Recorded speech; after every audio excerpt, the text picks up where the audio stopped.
欢迎加入今天的新闻大白话，我是主持人谭一伦。好，节目一开始，我们赶紧来介绍今天的特别来宾。首先是资深媒体人谢寒冰，主持人好，大家好。好，接着是淡大财经系教授聂建中，主持人各位观众大家好。好，以及退役少将厉正杰。一伦好，各位观众大家好。好，我们当然首先就要关心到的是川普哦，因为川普的这个资讯量非常多，而且真的是每一句话都很有话题。好，我们从哪里看呢？先看他哦，跟中国大陆国家主席习近平之间到底会不会见面？好，目前没有听到他们有通话的状况哦，但是他也有讲说，他蛮愿意到中国来会见习近平，来讨论外交政策跟经济议题耶。不过现在看起来，这习近平也没有任何的回应哦。好，这个川习会什么时候还未得知，但是我们先看到川普发文骂了 Walmart， 也就是零售商哦。他说：“你赚这么多，还趁机涨价，转嫁给消费者。”他说 ，Walmart 不该把涨价理由怪罪到关税上哦。他说 ，Walmart 去年赚了数十亿美元，已经超越了预期哦。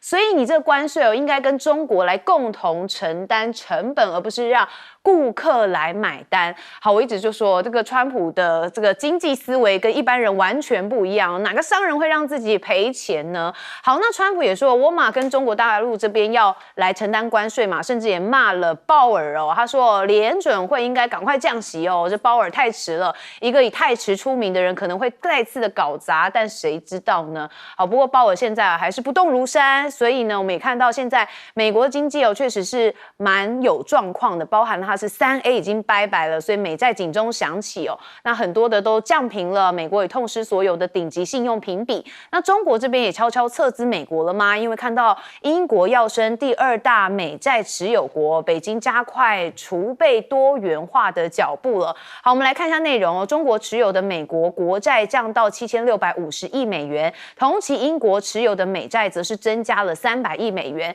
所以这英国就成为了仅次日本的第2大美债持有国。那中国则是跌到了第3大。好，那它跌到第3大在做什么事情呢？其实现在也看到它已经亮出自己的牌，允许本地公司持有外币来购买黄金，而且将其中的10%的美元国债兑换成黄金哦，所以就相当于说美国在诺克斯堡官方黄金储备的8%左右。好，那看到中国这样做，其实美国也有点心嘎嘎哦，所以根据世界黄金协会的数据，光是2025年前3个月哦，美国也悄悄从伦敦还有瑞士进口了超过600吨的黄金哦，所以媒体说，是进口了一座黄金山。现在看起来哦，这中国跟美国之间哦，在打一个黄金战争哦，引发成这样的状态。好，那我们也看到中汽报单美媒也预警说，现在美中的货运航线拥堵哦，货柜跟货船都是告急，因为本周哦，从中国到美国的货柜运输订单哦，比前一周飙升将近300%，就是3倍哦，升至今年的最高水准。那现在美国的大豆协会说，不能想象如果没有长期关税协议的话，恐怕这华商会改买这南美的大豆他说，因为现在初夏嘛，还不是一个这个美国大豆对华出口的主要季节所以目前数字没有反映秋收的规模。那中国大豆呢生产的周期不能短期内做调整，所以农民最近就只能很紧张的观望，只能继续的播种，希望到收割季节的时候可以有实质的进展。那因为这个大豆都是10月出口，目前都还没有反映到。那90天的时候，因为这个美中磋商不是先降90天嘛，所以到这个收割的时候，看看会不会有一些实质的进展。不过根据我们数据的显示从去年看起来这50%左右都是销售到中国大陆，所以大豆这边当然是会比较紧张。好，那当然也看到川普的减税法案因为他要力推说大规模减税跟支出法案，对小费还有加班费的收入要实施一些免税案，不过却遭到自家人的众议院给否决了。好，那川普现在呢，这个政府对苹果还有阿里巴巴合作开发中国 iPhone AI 其实也蛮紧张的我们看到阿里巴巴已经证实跟苹果达成合作在中国销售的 iPhone 提供 AI 服务支持。那美国就很担心说，这会不会推推升了中国企业在人工智慧领域的能力，所以同时扩大受限审查机制当中的中国聊天机器人的这个影响力。那我们也确实看到，在半导体上面，这个中国大陆也是非常的强力在禁止。好，那黄仁勋怎么看呢？他说 ，AI 的扩展其实需要更大的推力跟合作伙伴的协助。中国是一个很大的市场，所以会持续为中国打造最好的产品，但是同时也会遵守美国晶片出口的一个管制规定。那黄仁勋也说，这个供给给中国大陆销售的这个 Hopper 降规版的 H20晶片，也遭到美国政府的管制之后，现在不再对中国大陆市场推出 Hopper 系列其他版本的 AI 晶片了。那另外，小米也要发售一个自己研发的晶片哦，叫做玄界 O1。他说相当于高通的骁龙8 Gen 2。他说这个是2022年推出的晶片哦，显示小米是有自己研发的能力，但是大概还有3年的落差。相关的讯息，我们现在要先问彬哥，整个国际局势包含着川普对于经济上面的部分。川普是一直都在说他想要跟习近平会面，但是习近平在这个关税没有尘埃落定之前，他不可能会跟川普见面。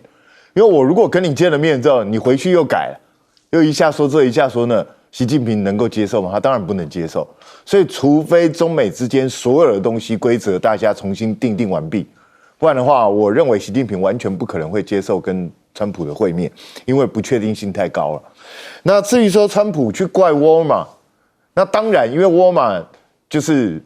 直接涨价，这个等于是打脸川普。可是川普的理由实在太奇怪，他要他去跟中国去负担，中国为什么要去跟你负担？对不对？对中国来说，如果你觉得这个进我的货，你这个关税要我出的话，我成本不够，我当然不出啊，你自己去解决，要不然你就不要买。对中国大陆来讲就是这样，那对沃尔玛来讲，我不可能做亏本生意啊，所以我觉得去指责这些东西都没什么意义的。那鲍尔现在一直迟迟不愿意降息，为什么？因为他预测可能更大的风暴还没有来啊，他也不知道什么时候才是那个最大风暴的出现点，所以鲍尔本来就是一个比较谨慎的人，所有的事情都一定要等到这个危机到来的时候，他才愿意不见兔子不撒鹰哦。所以在这种状况下，我觉得不管川普怎么喊话，鲍尔大概都不会有什么反应哦。那导致现在你可以看得出来，中国大陆开始慢慢的就是在减持美债。为什么？因为美债风险性太高嘛。那所以对中国大陆来讲，我宁愿减持美债去转去做其他的储备，甚至去买黄金，可能都比持有美债比较好。所以中国大陆就慢慢在降低。那实际上我要提醒大家一点是，我们台湾也拿了一大堆美债，5000多亿啊美金哦。那这一段时间我们亏了多少？那政府有没有告诉你？那我们打算怎么解决这个问题？还是在美国的压力下持续不断的买进美债吗？这样子我们就不怕未来的风险吗？连美国自己都开始在买黄金了，对不对？那请问一下，我们是不是应该要去做一个调整？中国大陆这几年一直不断的在采购黄金，为什么？因为以它的经济规模来说，中国大陆持有的黄金比例其实很低，讲实在话，所以它其实是在补足它本来应该要有的存量。那我们呢？我们有足够的存量吗？因为未来的整个世界到底会转变到什么形式，其实目前都还没有敲定。那至于说前一阵子因为关税没有抵定的问题，这个货船几乎都不敢出来，美国港口都空了。那现在暂时有90天的缓冲期，大家拼命发货。那你就可以看到一个现象，中国大陆这边接单之后是没日没夜在做，24小时给你运转，然后赶快把货弄出去，因为美国这边厂商虚货恐急，因为它货架都差不多要空了。可是问题来了，你现在突然之间来了这么多的量，到了美国的港口，请问一下，他能够去化吗？他有这个本事吗？美国的工人可以像中国大陆这样子，就没日没夜这样做吗？好像是不行哦。所以在这种状况下，到最后一定会造成大塞车。所以我觉得市场上这个货物短缺、货架空掉的情况，恐怕也不是那么容易缓解。所以这些对美国来讲都会形成压力。那川普一直以来他的一些政策，老实讲，第一个会让人家搞不清楚你到底想要做什么，你的真实目的到底是什么。那第二个，你要减税，好，你说你收了大量关税之后，可以弥补美国其他的税收，所以可以对这些一般人去减税。可是显然美国自己的众议院都不同意这一点，因为很明显嘛，如果真的按照川普这样搞的话，美国的关税恐怕会大减。为什么？因为你货物根本不敢来，因为我进到你的国家来卖的话，根本不敷成本了，我进来干嘛？我难道要做赔钱生意吗？所以我觉得川普没有整个把所有的整个经济脉络想通的话，我觉得他这样东一个西一个乱丢政策出来，到最后只会伤到他自己而已。那现在他认为说苹果跟这个阿里巴巴合作 AI 会影响到美国的发展，其实不会。那苹果又没有把技术给阿里巴巴，是阿里巴巴提供技术给苹果，所以我觉得他连个基本主从都没搞清楚，恐怕美国在这一场战争根本没有做好准备。好，确实哦，整个局势非常乱，尤其很多民众也很担心，因为包含我们4月初的这个股灾哦，有一些状况哦，所以整个经济完全是被川普在牵动。我们要请教的是教授。好 ，OK， 我先讲一下税好不好？这边我怕等一下荧幕不见了，所以大家也看不到。不过如果看不到没关系，这个是一个这样子的一个这个 concave 的这个曲线，这是什么东西？拉法 curve， 非常有名的拉法曲线。这什么时候呢？用过呢？雷根时代用过。最有名的时候就是雷根时代，他减税得到了很大的奏效。那雷根时代在川普40岁的时候呢，川普常常看电视，看到雷根做了很多政策。都把美国救起来了。当然很重要一个，他都有学的，像关税贸易战就是嘛。像当时在1985年9月22号，不是在广场饭店里面要求美日英德法5个国家来聚一聚，要日本你马上升值吗？前一阵子那个海服山庄协议也是玩这套游戏啊，但是时空背景真的不一样。我先来讲，这个也时空背景不一样。他认为高税你减税就可以反而产生产业呢更愿意投资，产生税收更多。就是你好像量没有关系，价少了，但量多了。错，现在美国不是，你价少了，减税了，你的量一样少。你现在打的关税是全美国的产业都不会那么快的复苏，你更惨。所以真的懂经济学的人就会挡他这一块。我相信Navarro、Millen， 你们这些经济学家一定要告诉他，这个减税方式错的，时空背景不同。第二个呢，我讲一下。AI 这部分大家都很关心啦，哈，大家都知道嘛 ，AI 是大家的未来，你有了AI， 你就有未来，这个非常清楚了。那现在非常清楚，那但是呢，我们管 AI， 大家都要趋之若鹜，然后呢，需求就大增。我跟你讲，产业当然需要有好的这个出路，所以黄仁勋会到这个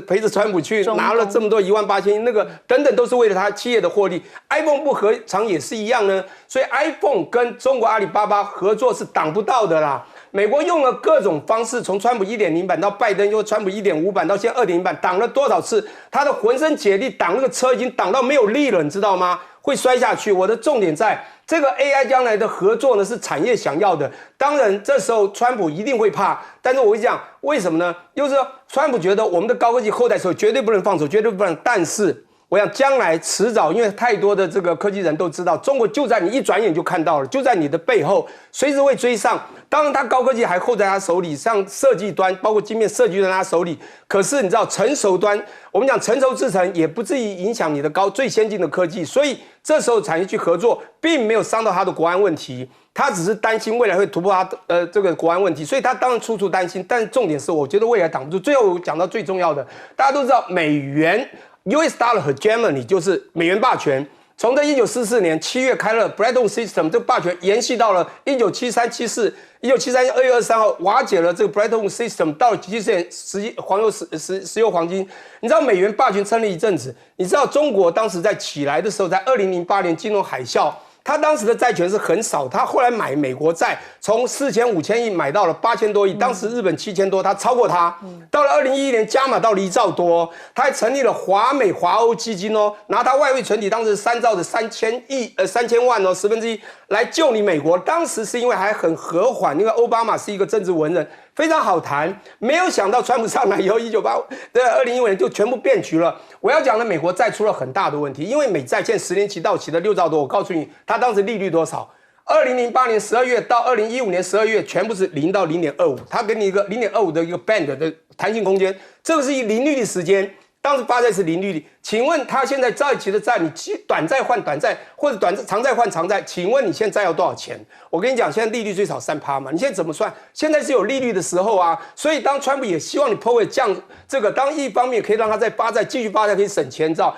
你知道美国的钱啊，你印钞票大家都用，你发债大家都买，可是现在出问题了。你不然标普前3大信誉公司，标普、汇聚，还有现在穆迪，马上告诉你 ，AA 你要降评。一个国家的债被降评，我想这国家的国力已经很明显被你看衰了。我可以告诉你，美债就是一个很大隐喻。我们学金融的非常清楚，一个国家的债，尤其美国债，绝对是 AA 等级的啊。我告诉你，今天降到 AA Plus 好了，再降到 A， 我跟你讲，再降下去，你美元霸权你不要再 hold 住了。所以呢，未来不管高科技金融债怎么走，我们不知道。我先讲，现在利率真的很重要。那刚讲的 Powell 的确，他的立场，他完全是以宏观角度为主，他是一个比较行政中立的机构。我认为今年还是会降息啦，非常清楚，因为现在的经济并不会很好，而且通膨这次关税虽然打1-2个月，你看美国通膨没有增加，它只增加一点点，没有什么增加啦，基本打平。也就是说，现在通膨压力不在，就2点多，而利率现在是4点多，是2%的所谓的负利率这个你讲你今天这负利率你怎么办？你这个通膨那么低，正利率我讲错，正利率2点多%，全都2点多%需要打消，一定要打消。只是刚刚有讲这个要讲到了，就是Powell也会怕你川普现在的关税会打坏，未来通膨会再打高，他还是要观望，他还是怕，因为你造成这个问题，他不敢随便放手。不过以经济来讲，我觉得今年降个2码是很有可能的。哇，要降到2码哦。好，将军，美国川普为这个关税战跟全世界遍地开火之后，就没想到在中国这边他已经被打趴在地上，但是没想到这个时候目的居然是自家人在背后给他捅刀，这时候调降这个美元的信誉平等从3个 A 调降到 AA1 其实这个已经目的是第三家信誉公司调降，前面2家已经调降了前面2家一个是这个标普是在2011年，然后惠誉是在这个2023年的时候调降。那为什么在这个选在这个节骨眼上面要调降？我觉得并不是说是他们故意跟川普来作对，而是美国的这美元来讲，确实现在面临到很大一个问题。我们先看美元在这个美国的美债在最早的时候在克林顿的时候那时候大概只有占这个美国国债联邦政府的债占它全国总 GDP 只有48%，还不到50%。那经过克林顿，经过这个2任的这种那个谁，奥巴马、川普还有这个拜登，经过这16年之后，目前来讲的话，他的在国债的比例已经占到他全民 GDP 已经到134%，所以在这种状况下，当然一定是大家一定要调降你的信誉平等嘛。但是原来我们推测说中国会不会在这个时候补他的一些美债，结果没想到今天的数据公布，中国在这时候狠狠再踹他一脚，然后将川普踹下去。我想中国这时候减持美债变成世界第3，那很可能后面很多国家就会跟进。那美国在这种状况下，我觉得后续如果说是他面临6月份的这种6兆多的这个美债到期年底还有9兆的美债到期，那你必须要借新债去还旧债。我觉得你要在这个时候救美元，我觉得确实很难的。难怪全世界各国包括到中国大陆在内，都开始在增持自己的黄金储备，而不再以美债为一个储备的一个优先工具。那最后接着我就是讲说这个有关于晶片部分来讲的话。当然，中国现在很明显的在中美大战里面，现在比较短板、比较弱的，绝对是科技方面，绝对比美国还要弱，这是不可否认的一个事实。但是中国因为你卡他脖子，他又想办法要迎头赶上所以我们之前不管看到华为的升腾晶片或者现在连这个也出来了然后后续来讲，我相信新凯来是不是这个光科技也做得出来？到那个时候，可能中美之间的科技竞争会有另外一个新的局面出现。好，美中之间的角力真的是在各个领域上都不断的在推进。我们休息一下，马上回来。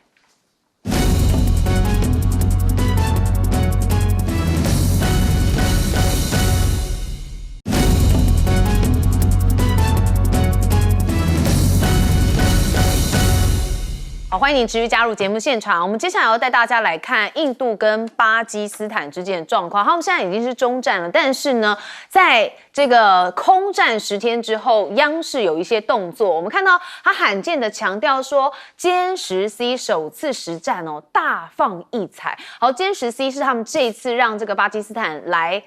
作战的一个战机。好，那央视呢罕见的主动强调说，这个外销型战机歼十 C1哦，首次取得了实战的果实哦，说在这个空中的这个战役之中，一举击落了多架的战机，有自己却无一损失，而且引援了军事专家分析的优势哦。那这个比较罕见原因是因为之前都是大家在讲，那这一次是央视哦主动罕见的来强调这件事情，所以当然也就是加强了这个印巴之间哦，说这个印度非常的不 OK 的状态。好，那当然打下阵风背后面的一个神秘力量哦，这巴基斯坦也说，我们自制的卫星干扰印度的通讯哦，影响了未来的战局。他们的武装部队是说，他们已经成功干扰了印度的一个这个通讯卫星，所以他们自己的官方就发布了一个太空作战系统操作中心的图，你可以看到这个圈起来的这个图中可以看到很多多域巴基斯坦太空部队以及猎手太空操作一位通的界面哦。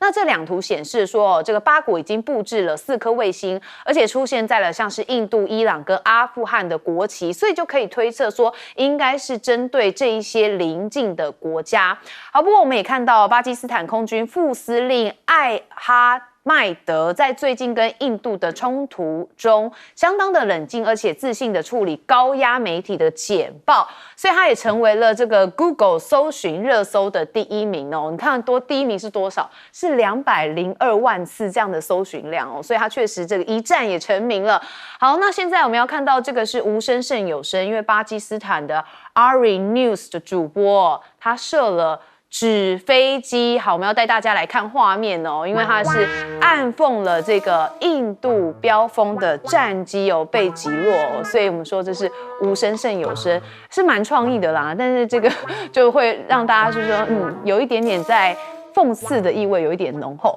好，那不管哦，这印度又赢啦，说什么拆解霹雳15一位爆弹研究，印度的军方宣称说，中国的导弹不如我们。好，我们就来看到，这是印度国防研究以及发展组织对中国霹雳15一型卫爆弹来进行研究，他否认了他的技术先进哦，说虽然霹雳15一被誉为引领全球之超视巨空对空导弹哦，但是没有办法跟印度制的阿斯特拉导弹来相比哦，所以这有一些讯息出现。好，我们再来看到是巴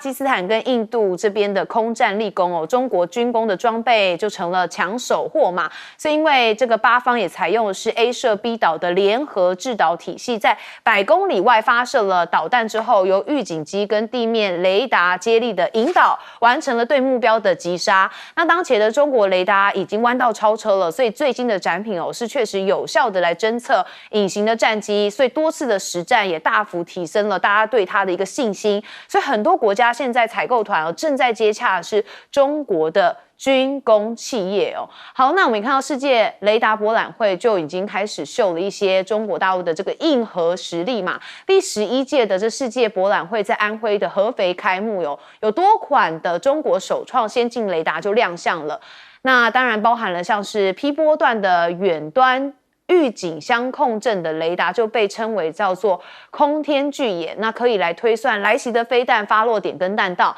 那 X 波的雷达呢，则是可以实现图防场景之下目标看得清、辨得明，还有试得准的3大目标，所以就代表确实真的越来越厉害了。好，那美国看着这个中国味就来了，哥伦比亚却不以为意，这什么意思呢？怎么会中国跟哥伦比亚、南美洲有一些关系？好，原来是美国国务院现在强烈的反对包含美洲开发银行在内的多边贷款机构向这个哥伦比亚运营的中国国有企业来提供贷款。为什么？因为哥伦比亚好像有踩到美国的红线嘛。好，我们看到这有媒体报道说，这就在惩罚哥伦比亚签署一带一路倡议哦。因为先前中国曾提议说要卖24架的歼十 C1给哥伦比亚哦，所以看起来美国现在老大哥不满了，要惩罚你这个哥伦比亚。好，那中国在拉美的5国也布了10个太空站点哦。其实美国很忧心哦，因为拉美对于美国来说就是他们的后花园嘛，会不会变成一个军事用途呢？呢？我们看到中国在拉美的布局，现在功能涵盖在太空目标监视跟识别、遥测跟踪，还有控制等对太空军事行动一个至关重要的领域哦，所以确实让美国相当的担忧。好，我们再来跟大家看一个画面哦，这个蛮震撼的，是墨西哥军舰撞上纽约布鲁克林大桥，哇，这真的是非常的可怕，而且船上200多人是伤亡不明的哦。那这个比较惊悚画面，我们事先带大家来看。好，这个国际局势我们要先问彬哥来看我们的印巴状况。这一次这个大陆官方终于出来，就是承认了这个歼10所创下来的这个战绩，等于是为这个事件再下了一个背书。因为过去印度跟巴基斯坦两边的讲法是截然不同。印度说他没有半架战机被击落，反而是他获得了光荣的胜利。那巴基斯坦说他们是6-0，然后遥遥领先印度。那现在大陆这边显然是站在巴基斯坦这边，然后去讲的方式跟巴基斯坦口径一致的。所以我想，印度最近我们可以看到，他也动员了很多媒体啊，包括这个穆迪还要在全国巡回10天，讲述他们这一场战斗胜利的成果。那我想国际上面恐怕普遍不认为印度讲的是事实，反而认为巴基斯坦确实在这一次的空战中占到了优势，所以也让大家对中国大陆的歼10到底有多强大的实力，还有巴基斯坦的空军在中国大陆的训练跟合作之下，它到底进展到什么样一个程度？因为大家都知道，巴基斯坦的空军实力是比不上中国大陆，它用了很多是中国大陆简化版、弱化版的这些武器。那如果说巴基斯坦都可以如此强大的话，那解放军到什么样的一个战力，才是全世界各国所关心的。那所以我觉得巴基斯坦当然宣称他自己是用他的卫星去干扰阻断了印度的通讯，可是如果巴基斯坦的卫星都做得到这一点，那中国大陆的卫星远远比巴基斯坦强更多。那请问一下，就是未来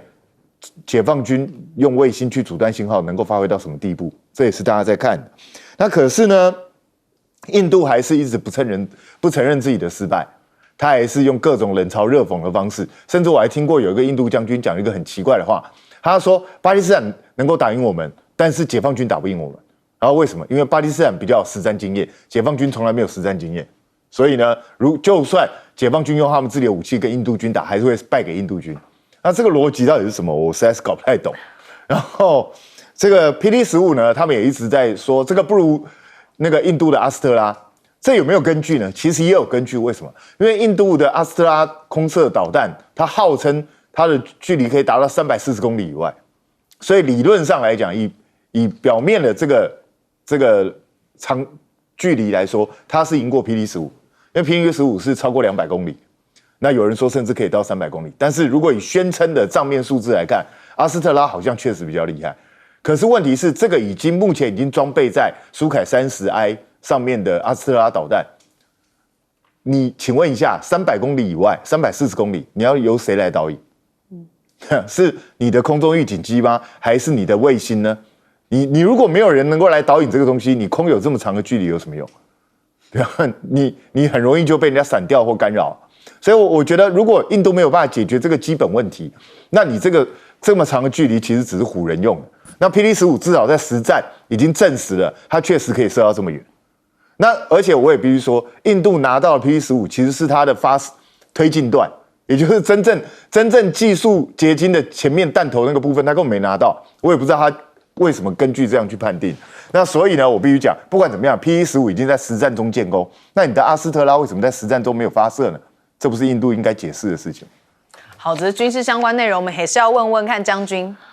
我们以前经常这个印度的军武，经常是我们这个军迷界嘲讽的一个对象，包括他的航空母舰这个维特兰特号，他的战机这个光辉号战机，甚至于他的战车阿琼战车，几乎没有一项研发成功的。那我们今天就开始来聊一聊他的这个阿斯特拉导弹到底是怎么一回事？其实当这个巴基斯坦拿到中国提供给他 PD-15导弹的时候，其实美国跟这个巴基斯坦就在研究，他们说你中国吹牛，对不对？怎么可能一颗导弹可以打到200公里、140公里？他外交版不可能，绝对不可能。为什么美国讲这种话呢？因为美国自己的 AIM-12洞的导弹打120公里，怎么可能赢过我美国？不可能。好，那印度也加码，他说你要达到这个数据哈，这个一定要在高空10000公尺那么高的高空，然后用1.2马赫的速度的战机，然后这种加速度初速才有可能达到这种距离，达到这种速度。哎，结果没想到这次真的被打中了。被打中以后，他们就把这个导弹拆下来研究。最后的发言哈，真的是充满了咖喱味。为什么我讲呢？因为它有这个阿斯特拉导弹，刚刚斌哥讲的，你知道阿斯特拉导弹它什么时候开始研发吗？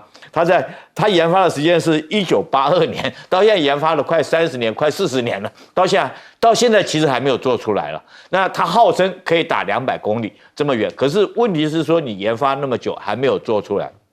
然后这是很明显的，他要去拆解。他那时候就是因为没有做出来，自己做不出来，所以他去跟谁买？跟俄罗斯买这个 R-27的空射型的导弹。但是这种空射型导弹大概也只能打40-50公里哈。那这次来讲，你不彻底去检讨，你反而去这个嘲讽中国，说，哎，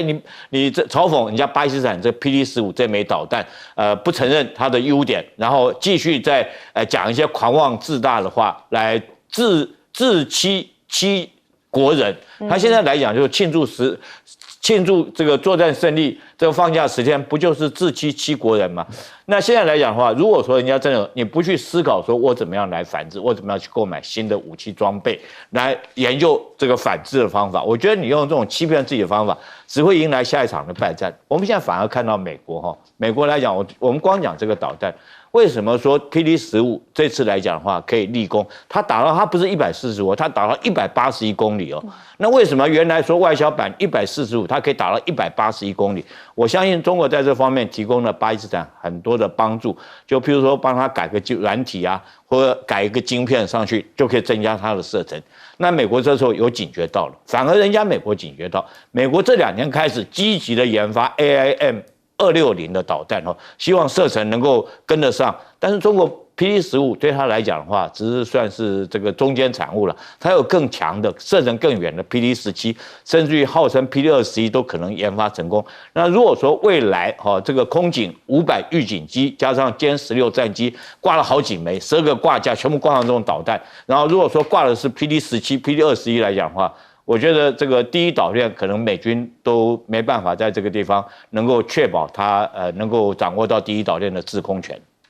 确实要特别谨慎哦。好，我们接下来问聂教授。OK， 我觉得这件事情非常有趣啊。刚讲了一个老将军，我想讲老将军的事情，就是当然我们也一样是退休将军，但是有些退休将军他成立在过去印度，他觉得就是比巴基斯坦国也大，武力也强，他不知道巴基斯坦现在有一些后盾，甚至当然他讲这些话是他跟巴基斯坦是打过仗，认为巴基斯坦的确有点这战力，而且打过仗，他就讽刺这个中国。但因为印度和中国这个在那个南藏那边有2000多公里的边界线，也是常打来打去，他停留在还是觉得他要这个最大敌人是中国的讲法，说中国没有打过仗一定会输，中国的歼17也没有出现过，也没有这样出战过，还是赢啊。所以我觉得这些都是中国的一些文宣或者搞不清状况了。还有他们的假抗姐不是也做了非常多的新闻吗？一直告诉说印度的飞机赢了。我现在看到很多的新闻，不知道真或假，因为太多假讯息呢。甚至有人在议会中就骂莫迪说：“你现在就要下台，我们打那么糗那么难看，你怎么可以还留在位置上？”这样讲就是很明显的，在比较多的媒体知道印度应该就是输了。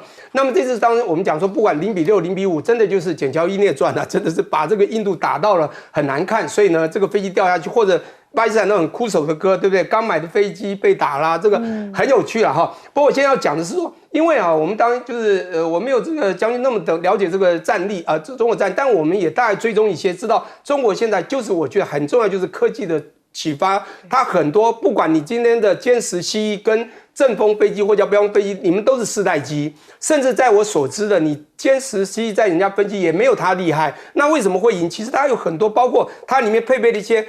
很重要的一些科技元素在里面啊。我先讲一下，我把它称为叫现在这个中国有很多的叫超视距或者远距的做法，不管145公里、181公里，他们的导弹打去的时候不是真的是精准，因为他们现在很多东西都有北斗的精准的定位，甚至AI 的精准的这个打击啊。所以打击上都蛮厉害的，甚至呢，这个飞机都是因为超级音速，我觉得这非常厉害。那我觉得攻是一回事啦，不管你是飞机，他们现在这个央视在宣传的不只是飞机导弹，还有一个就是防空系统啊，因为他们的雷达防空系统现在也是宣传，大家都会想去买，因为我觉得他们很厉害的，他们把这个叫做天网智能的防空系统非常厉害。当然现在讲到了巴基斯坦，他们现在做的也是一个干扰印度卫星的一个所谓的整个太空的这个操作系统中心去运作。的确，巴基斯坦他们自己也很用心，但是后面有中国的 support， 因为这个天网你不靠智能是不可能的。我犹记得啊，在7、8年前，好早以前，这个大陆在试射东风飞弹，从新疆、从浙江2个地方异地发射，而且不同时间，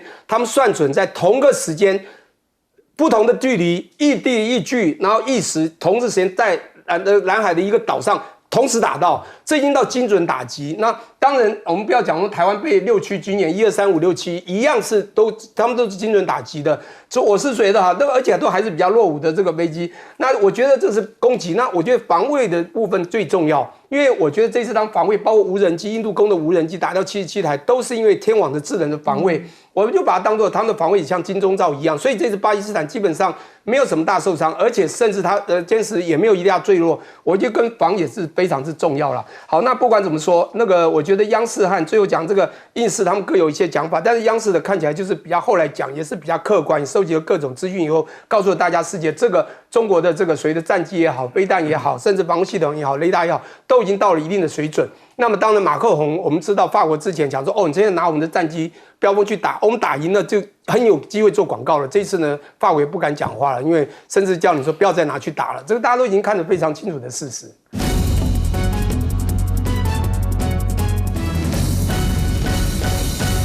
他首先带你来看到的是，现在呢，我们看到这个美中之间的外交好像呢又释出了一些善意，还有橄榄枝了。因为川普再一次的喊话，这次不是说我希望习近平跟我打电话而已，是说我人可以去中国去见你习近平啊。讨论什么？讨论外交政策，还有经济议题，美中关系至关重要，所以我可以飞过去，没有问题的。可是与此同时呢，他又说，你看看。我抢中国生意成功了哦，好，他从中东回来之后大胜利呀，他特别强调这一点，说我把他们从中国那边拉回来了。他说他们其实本来都要去靠中国的，你知道吗？但因为我去了，所以我确信发生了改变，这一些巨量的能源、战略资源，通通都握回我们手上了。但真的是这样吗？其实现在呢，在阿盟这边正在举办峰会，那习近平呢是有致贺信的，强调的是中国是值得信赖的朋友。还有伙伴，要构建更高水平中阿命运共同体。好，不管怎么说啦，川普觉得他大胜利，那他就是真胜利了嘛？因为在他的世界里面，就是只有这样一个标准。可是呢，在他世界里面有他操控不了的事情，那就是联准会。真的是不知道讲第几次了，一再的在骂说鲍尔联准会主席，你要搞砸这一切了。市场上普遍都认为应当要降息，我已经算不出他这第几次喊他要降息这件事情。甚至呢，先前还直接说是什么，说他迟到啦，说他呢没有办法来回应市场啊，等等等。但你知道吗？其实呢，不只是这样，他可能还要上下其手这个联准会，因为呢现在要削减它10%的员工，那也就是联准会员工会被裁2500人，是会回到10年前的水准。但是现在到底美国的经济状况是什么？来带您来看到的是穆迪它的降评已经呢确信了。那美国现在失去了最后3A 评级，2035年有人说联邦的赤字可能会达到 GDP 9%，如果真的是到9%的话，那个殖利率应该会高到不得了。那现在的美国公债其实已经很多人抱持一点疑惑，如果真的到9的话，那到底谁还会买美国公债呢？但也因为这样，我们看到这个讯息的时候，我们更想问，到底在做什么？好 ，Fed 现在竟然印钞票了，你知道吗？上个星期呢，他们买进了436亿美元的公债。分析师直接讲了，这个就相当于联准会印钞嘛。那到底这些钱要干什么？因为呢，什么时候会印钞票？那就是呢，你要经济货币宽松嘛。那如果说经济很强劲的话，应该不会有这些行为啊。那所以这些事情在发生，是表示联准会看到了一些我们看不到的讯息。那到底那是什么？市场上其实很想知道这么一件事情，原因是因为呢，他们以前就是靠印钞票过活嘛。可是问题是现在会发现，你那个美债的超级特权现在好像已经不见了。市场上对于美债是安全资产这么一件事情，在这一波川普上任之后，已经变成了美元还能撑多久？那如果是这样子的话，到底再下去会发生什么样的局面？其实没人知道，特别是关税战还在打呢。川普现在直接讲了，讲说呢，沃尔玛你现在要涨价，这个不行，这个会伤害到我们尊贵的顾客。他特别强调了，说沃尔玛呢，你应该要停止怪关税，你们赚多少钱？过去你们靠进口中国的货物赚多少钱？数十亿元呐！所以呢，他就直接讲了，你要吞下去，再不然呢，你就是跟中国对分，你不能转嫁给消费者。I'm watching you， 我在看着呢。而另一个部分呢，则是中小企业其实是在这一波带来最大难题的，因为很多人呢，他就是为了低成本，他可能从这个中方这边来进口货物。那现在呢，大家就开始要么是囤积，要么就是看这90天能不能赶紧进货，而且本来呢，因为中方这边的货品的关税已经调高到没有办法再高，所以转到了越南或者是印尼，现在纷纷抽单了，因为这90天给了他一个空窗期，全部回过头来再下定中企，所以呢，会让中方这边的订单量激增到30%左右。可是这一些其实呢是指那一些日常用品，真正的半导体战，美国中方从来没有落下。目前知道的是呢，美国议员下提案了 AI 晶片要装 GPS， 为什么？那当然就是知道他去哪里嘛，所以就是为了要防止他流入特定国家，怕又被中国好去了。而另一个部分呢，则是要把长兴存储、还有长江存储以及呢中芯半导体通通列成了出口黑名单。那这一切真的有办法再一次的围堵中方吗？因为现在也发现了，华为好像已经开始有这样的能力，也就是他们打造出他们自己的半导体帝国了。他们可以从晶片设计到制造，已经可以完全整合起来，垂直整合起来了。如果是这样的话，大家想问的是，到底还有多久会完全的追上美方呢？而腾讯现在说他们的 GPU 的库存量是很充足的，他们总裁讲说我们不怕美国的 AI 晶片出口限制。那大家就想问了，因为昨天黄仁勋在台湾嘛，特别提到了说这个辉达呢不能再针对这些的晶片来进行修改。那 H20现在如果不能出去怎么办？他特别强调说会尽力的满足中国市场需求，但这一切是不是他也得先问问川普，到底有没有要让他可以去满足中国市场，还是叫他这一块你就别吃了吧，就忘记他吧。回过头请教一下亮哥，您怎么样来看？好，川普现在已经不是打电话哦，是说我可以坐飞机去见你，我们来聊聊吧。这个中方不会轻易答应啊，还是不理他就是了。当然啊，为什么要理你呢？也不知道你要干嘛。比如说你刚刚讲那个科技战的部分，那不是才刚刚把关税降下来，你又加了，所以根本不知道你要干什么嘛。我觉得只要没有一个确信，他不会见他了。所以至少要目前听到的是6月10号啊。就6月10号第2次贸易谈判嘛，那我不知道会不会谈科技制裁的问题。总之，我的理解是中方不可能完全在没有确信的情况之下见川普了，是，那是绝无可能的啦。而且川普这个中东的话也是随便乱说啊，因为中东这3个国家跟中国大陆的关系跟美国是不一样的。比如说，沙特阿拉伯的油有26%卖到中国，这个你美国不可能取代这个角色嘛，你美国又不，它是产油国啊，对啊，你是有产油国。那第二个就是基础建设嘛，因为有很多啦，包括高铁啊，一大堆啊。你如果说真的有所谓从中国手上夺走，那就请问阿联酋嘛，你叫阿联酋不要用华为啊，因为阿联酋就是使用华为5G 的代表。为什么？因为阿联酋跟香港、泰国、新加坡，他们现在正在合作，要做数位人民币。他要成为数位人民币的中心啊。那你去阻止看看嘛。阿联酋还因为这样不买 F-35，跑去买法国阵风，所以反正川普讲话都随便讲嘛，那反正我们就随便听啊，都经不起分析啦。事实上，川普这一次有几个动作，国内不管民主或共和党的建制派是很有意见的。是那第一个当然就是要在阿联酋设第二个这个美国以外的人工智能的中心这个很多人是反对的因为他们认为一定会泄密。那沙特阿拉伯跟中国那么好，你怎么可能不转售呢？这是第一个。那第二个就是取消制裁叙利亚，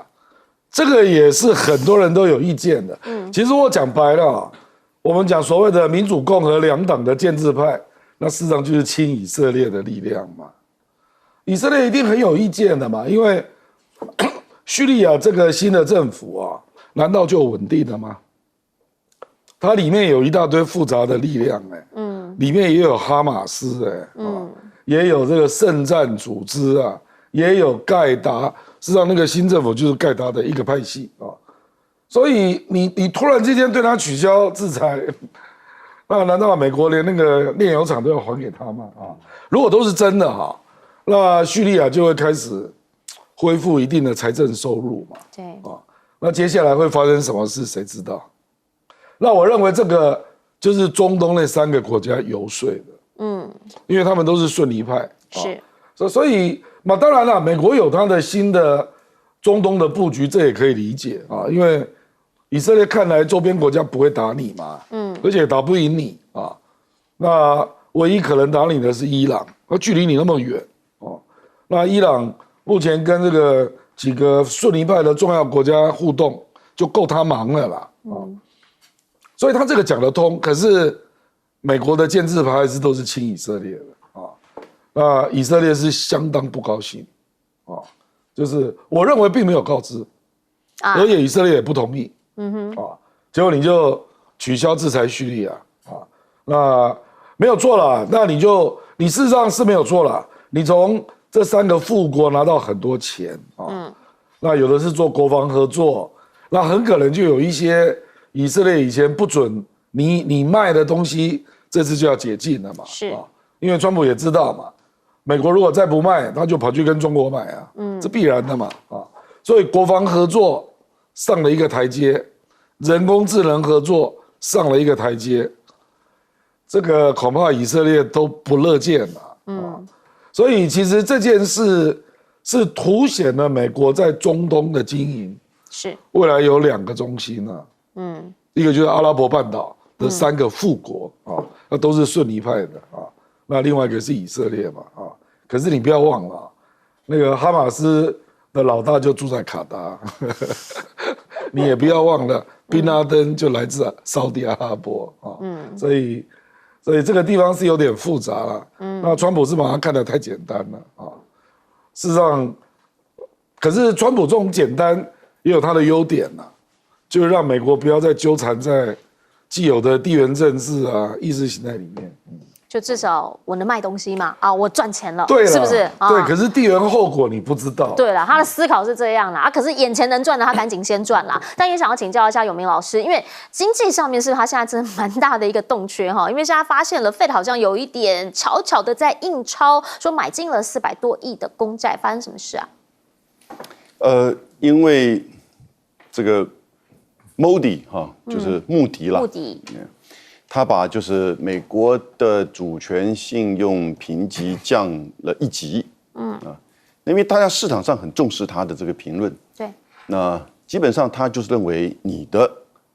债务过高，然后呢你的利息负担过高，那你过去跟未来可见的未来看不到你在做任何财政结构上的调整，所以呢他把它降了1级，不过还是把它视为未来是稳定的，因为之前是把它视为不稳定。那我想这个从不稳定到稳定，我觉得跟中美在瑞士的贸易谈判也有关系。那我觉得其实现在你说川普要打这个愿意去北京那让我们想到现在一直以来从川普第1任到现在，就是历史上一个经典的大国的竞争对抗。但过去大国的兴衰除了国力的变化、挑战者的竞争，中间还有一个很重要的因素，那就是领导人他的能力跟素质。现在你看到领导人在性格、在智慧、在策略、在格局，我必须要讲，现在中美之间的领导人呢，川普跟习近平真的有差。尤其川普刚开始还对他有点期待，拿他组这个团队，每况愈下，每天在捧他，跟个皇帝一样。到中东去他希望能够被捧，所以你看到就是他的性格现在显现出来，他是已经太过于自满自大，而缺乏那个智慧。那关税的政策可以跟全球掀桌子，然后造成的问题的时候，当然他还有那个务实的性格、商人的性格，然后临时收回。可是现在看起来还是很不得了哎。美国现在平均的关税17%到20多%之间哦，对中国还是在30%到50%之间哦。90天之后是什么？天晓得。那全世界现在马上全世界60天的谈判，这个关税的期就要到了。有些国家根本不谈判，那就直接就宣布你是多少，我们台湾会是多少。那你整个格局上也有差异，所以这个领导人的这个 quality 领导人的素质，真的在国家面临到关键时期的时候，有的时候是这个国家发展变化的一个真正的影响的因子。我们现在台湾面临到也是如此啊。那因为我是很多工商团体的顾问现在很多中小企业碰到我就喜欢问，到底这个关税跟汇率现在对台湾的中小企业是2把刀子插进来啊。那这种再加上不确定性，不确定性也看不到政府怎么样努力的来去帮忙中小企业去谈，还有那个资讯，大家也不知道那个资讯现在到底可能会怎么样然后呢，只好跟着媒体，那抓到人就问，那看着中美之间变化的90天，在过去这4个月，台美的贸易是减少，因为关税32%，然后呢不确定性，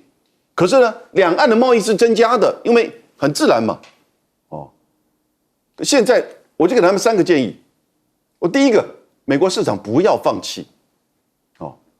这个成本可能会增高，但是呢，抓住现在这个时间点，美国市场不要放弃甚至有一些你可以跟你的进口商去谈这个要主动。这个时候资讯就好重要啊，各个不同的项目领域，我们的经济部、国贸局谈判的这个相关的单位、驻美代表处这一块，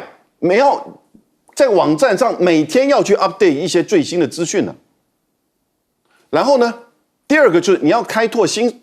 把这个市场，这不讲新市场，其实就是两岸市场，要把它稳住。东南亚不太容易，因为东南亚我们进去还是要有税的那第三个呢，就是其实你的结构上要调整，也就是这种代工跟中间商品要去在这个时间点去把它扩大，去强调。你成品的进出口那个关税就比较重，有的时候有一些代工商品你还可以申请退税所以这个时候我感受到我必须要帮中小企业在这个时间点讲点话。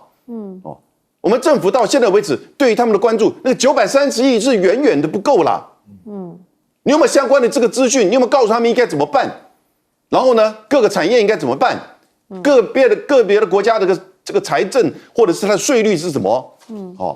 那我只能讲到这边。那所以其实这个是现在大家面临到很辛苦，尤其台湾的中小企业，请我们政府帮他们。好，不过想要请教一下左老师原因是因为在美中的这场大战当中，看起来川普他还是想要跟习近平面对面的谈，因为他们现在有90天的这个暂缓期嘛、谈判期嘛，但是呢，他想要跟他面对面，是表示他还是想要自己出马，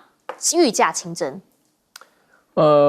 其实对于川普的关税很多不满的声音嘛，所以看起来跟习近平这个1对1的谈判是最能够再创新的话题，而且可以让这个美国的企业，特别是这些大的科技厂商啊，对川普呢能够说重新寄予厚望，因为他们也希望打入中国大陆的市场，或者改善他们在中国大陆市场所面临到的一些困难。所以当然他们会对川普有所期望，如果川普能够跟习近平能够打开这个直接对话的一个管道，或者开启这样一个对话，管道是存在，但是呢，要不要这个管道能不能用，可能就是很多的前提条件要先谈好。当然，我还是认为说这最后一定是会谈，因为中国大陆也希望解决这个关税的问题，美国也希望这个解决它这个美国企业在大陆的这个经营，特别是在这一次暂停这个对等关税的时候，那个川普就讲说，未来中国大陆会对美国企业开放市场。我倒是觉得，其实东协的这个情况特别值得关注哈。为什么呢？因为大家其实如果去做这个计算一下哈，现在美国对于中国大陆的这个关税啊，说原来说是加到145%，现在暂停3个月。那暂停3个月是到什么时候？是到8月12号，因为5月12号谈成的嘛，所以到8月12号。可是呢，东协这些国家，包括台湾也是一样，我们的这个对等关税暂停到什么时候？到7月2号。所以说，7月9号，因为它是一个礼拜之后，所以说变成说什么？从7月9号到8月12号之间，有可能会发生台湾也好，或者东协国家也好，我们要出口到美国的关税会比中国大陆的商品出口到美国的关税还要高。比如像印尼32%，越南46%，台湾我们是34%，所以这种32%，所以这种情况下，当然就会面临到一个很大的挑战，就是说我们到时候到了7月9号之前，会非常急切的希望跟这个美国达成协议，要不然的话，到时候大陆的这个出口品比台湾的关税还要低，那不是所有的订单都跑到大陆去？这就是现在已经发生的现象了。东南亚国家面临到这样是一个困境，因为本来在川普的关税底下呢，很多中国大陆企业跑到东南亚去投资啊，这是第一任川普政府的时候。现在第一个川普政府说要查这个所谓的洗产地啊，第二个就是现在因为美中之间的关税暂停了，所以很多订单就流回到中国大陆，也有很多原来准备在这一波要向东南亚投资的这些大陆的企业，现在都撤回去到回到中国大陆去投资了。所以这些国家非常紧张。那比如像现在列为第一波谈判对象的越南、马来西亚、印尼，特别是越南跟这个印尼，因为他们关税很高嘛，所以他们关税会比中国大陆还要高。如果中国大陆是暂停的情况下，所以说这时候他们当然就积极想要谈判。尤其像印尼还要采购美国的天然气，印尼自己是天然气出口大国，他还要采购美国的天然气，因为他很着急。泰国更着急，他连排都还没排上进度。所以这一波下来，可能东南亚会面临到非常严重的冲击。当然啦，在经济层面上面，大家非常在意这件事情，但是呢，在安全层面，这个是美国现在说严重了。好，这个呢是他们发现的一组密码数字，说是8647，发布的人是谁？是美国联邦调查局的前局长，叫科米。他们就提到了这个数字用贝壳组成的，其实呢，这有可能就是要呼吁暗杀川普。也因为这样，所以川普一口咬定说，如果是对总统行刺的话，那到底查还是不查？因为现在 FBI 讲了，说竟然出现恐怖攻击了，地点在哪里呢？地点在加州。我们来看看这个画面，这个是当地呢有一个建筑突然之间的塌陷，后来才发现原来是发生了汽车爆炸事件，而且波及了好几个街区，有造成1人死亡。那 FBI 调查之后认为这个就是蓄意的恐怖主义行为，但是呢，现在在治安上面是不是真的问题亮红灯？说他们本来呢就有很多可能是这种。可能是攻击事件，又或者是在监狱里面竟然出现了逃狱事件，而这在东半边了哈 ，New Orleans 它呢出现了说10个重刑犯竟然越狱，而且呢真的是很过分啦，走了之后还给他写说 too easy， 然后 LOL 笑死人，这让狱警颜面尽失。其实呢，可能更是让人家觉得说很有冲击性的画面是什么？是在墨西哥这边200人的军舰呢竟然去撞美国的大桥。哦。好，来看看这个画面吧。这呢是当时墨西哥的海军表示，他们其实是在进行离港操作期间，结果呢船轨突然撞上了大桥，导致整个桥你看看就这样整个倒了下来。那其中呢至少有35个人被砸伤，另外呢还有16个人是伤势很严重的，大家全都吓坏了，想说为什么会突然发生这样的一个意外呢？其实，在拉美这一边呢，现在美国更在意的是中方到底在这里有几个军事据点，原因是因为他们的南方司令新的这个司令讲了，说中国在拉丁美洲这边已经有5个，还有新的据点，5个国家布局了10个太空相关的站点，这里面呢有可能就会对于太空军事行动进行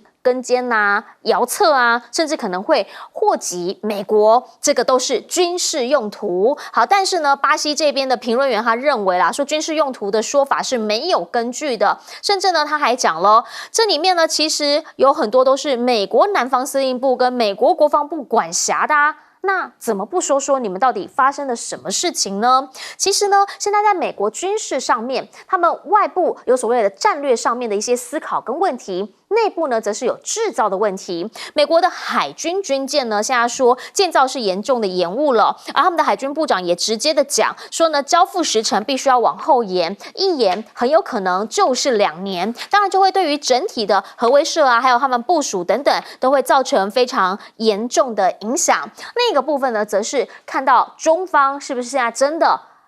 战力大跃进，因为呢，在印巴这一战，让大家看到了中制武器在实际战场上面的战力。好，现在呢，印度就讲了，真的很厉害吗？我们也觉得还好而已嘛，因为他们讲说呢，霹雳15E，当时呢不是说就是因为靠着这一枚飞弹打下他们很多架飞机吗？这个未爆弹他们去研究完之后说，还好啦，中国的导弹其实是不如我们啦。但是呢，它的无人机现在呢，只是被中方发现了70机架无人机，包括了以色列的昌路呢，通通被打下来。这里面呢，他们就提到说，在无人机的作战上面，总共击落了77架，就在短短的48小时内。所以，是不是真的无人机作战方面，印度这边其实也不太行呢？而前我们讲到的歼10C，央视第一次罕见的强调，而且证实说，对，在印巴战上面，他们确实就是击落了多架的法制战机，而且呢自己没有损失。那这一些的内容，基本上呢就是造成中国的军工业以及他们的股票全部往上涨了。好像他说订单呢，说已经超级多国来接洽，要买的是什么？大家看了巴基斯坦怎么打？你怎么可能只买那一架飞机，或者只买那架预警机？你当然就是连雷达系统啊、飞弹啊，整套的，你知道吗？全部带回家之后呢，如果这个真的也可以的话，可能连它也会带回家。这个是先前呢在航展的时候大家就一直在问的9天无人机，现在说6月底要首飞试飞了。来，其实呢这架无人机到底哪里特别？特别的是它是空中无人机的航母。从它的机腹这边有异构蜂巢任务舱，也就是呢，它肚子打开之后，会有好多架、上百架的这个小型无人机，还有巡弋飞弹呢，有可能就会从这边能够出来了。所以呢，那大家就觉得说，如果是这样的话，那它是不是战力就会大大增强？这个呢，就是未来在这个航展当中，或者呢是在各国考量当中，会不会就是思考的其中一个要点？但回过头请教一下亮哥，您怎么样来看美中现在呢？当然军事上面大家会来评比到底谁比较厉害，但它内部其实有一股的压力，或者是内部有一股的势力，好像一直在讲说是不是对川普不利？您怎么看？这科米在2017年被川普解职嘛，那个时候传出来的就是他没有好好调查希拉蕊的电邮门案，那结果后来那个民主党还用那个川普干涉司法，然后对他进行调查，所以2个人本来就结怨很久了，而且科米还写了一本书啊，叫《The Higher Loyalty》啊，就直接爆川普的料了，所以2个人本来就仇家了，是。那以科米当过这个 FBI 的局长，会不知道8647的意思？这我不相信啊。这显然是故意的。那到底是要干嘛啊？这个，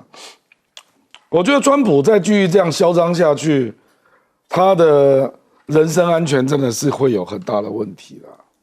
因为他会不断的得罪一些我们讲这个广义叫 deep state 啦，或者强力部门啊，比如说我刚刚讲那个中东的利益界定，美国的强力部门 deep state 是非常有看法的。那基本上是一面倒向以色列，所以你要因为要跟中东3个国家捞钱啊，那就做一些以色列不方便讲，可是强烈反对的事啦。我认为这个会有后果了，那这个也是其中之一嘛，这我们就不知道了，因为那个马斯克前后大概解雇了联邦员工大概将近12万人。那里面 CIA、FBI 有多少人呢？所以真的不可测，蛮多的啦。那至于中国为什么要在拉美盖太空站，其实这也不是第一次，它实际上盖的深空观测站最大的一个是在阿根廷，为什么呢？因为它在中国的对面，所以这个我不是很懂啊。不过就是说在观测比较远的地方的时候，它需要有参考点不同角度是吗？不是，因为它在中国的对面，所以那个是另外一个角，另外一个极点嘛。OK， 就是你如果地球嘛，你一定要两边都有一些点嘛，那这个东西民用跟军用，其实灰色地带很多啦，所以你说这个有没有军用？中国当然跟你说没有啊，拉丁美洲也说没有啊，其实阿根廷那个没有军用。我也不相信啊，可是这个盖了蛮久了，而且设备越来越好啊，所以我觉得中国当然这个就是它的整个太空的计划要进一步精进，这是一个必然的过程啊。好，请教一下杨老师。我刚刚不讲到领导人吗？其实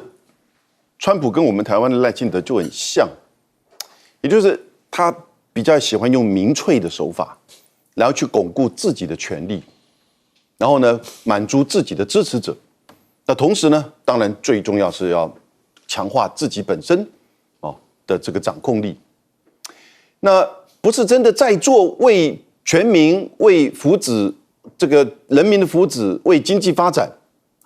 应该做的事情，这不是政治的本质吗？但是结果我们这个选上来领导人，变成是在遂行私欲。那为他自己的家族，你看川普这个家族在中东赚了多少钱，毫不避讳，那可是这个就造成什么？美国内部有非常强，而且会越来越强的反川普力量，他的内部的动乱，现在开始一定会继续加深，这个反川普力量越来越严重，因为川普现在已经毫不忌讳了。第二个，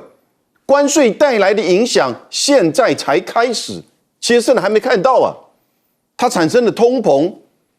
对于人民的消费以及整个货品架上货品一定会减少，一定会变贵，这个一定的。